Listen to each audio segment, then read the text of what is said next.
Hello ഗീസ്, ഇനി നമ്മൾ ബാച്ചിലേഴ്സിന് വേണ്ടി ഒരു ഈസി ചിക്കൻ കറിയാണ് ഉണ്ടാക്കാൻ പോകുന്നത്. അതിനുവേണ്ടി ഒരു കടായി അടുപ്പത്ത് വെക്കുക. അതിലേക്ക് 2 ടേബിൾ സ്പൂൺ ഓയിൽ ഒഴിച്ചു കൊടുക്കുക. പിന്നെ ഇതിലേക്ക് ചതച്ച് വെച്ചിരിക്കുന്ന ഇഞ്ചി വെളുത്തുള്ളി ഇട്ട് കൊടുക്കുക. കൂടെ കറിവേപ്പിലയും അതൊന്ന് വഴണ്ട് വരുമ്പോഴത്തേക്കും അതിലേക്ക് മീഡിയം സൈസിൽ 5 സവാളയും സ്ലൈസ് ചെയ്തും കൂടി ചേർത്തൊന്ന് വഴറ്റി കൊടുക്കുക. പിന്നെ ഇതിലേക്ക് 3 പച്ചമുളക് കീറിയത് ഉപ്പും കൂടി ഇട്ടൊന്ന് വഴറ്റി കൊടുക്കുക. ഇതുപോലെ പച്ചമണം മാറുന്നത് വരെ ഒന്ന് വഴറ്റി കൊടുക്കുക. പിന്നെ ഇതിലേക്ക് മസാല പൗഡേഴ്സാണ് ആഡ് ചെയ്ത് കൊടുക്കേണ്ടത്.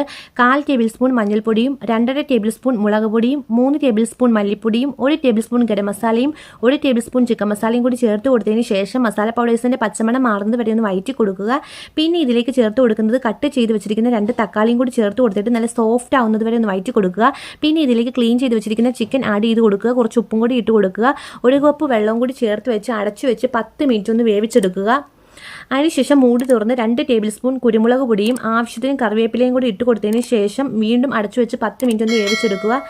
ഇപ്പോൾ നമ്മുടെ ബാച്ചിലേഴ്സിൻ്റെ ചിക്കൻ കറി ഇവിടെ റെഡിയായി കഴിഞ്ഞിരിക്കുന്നു.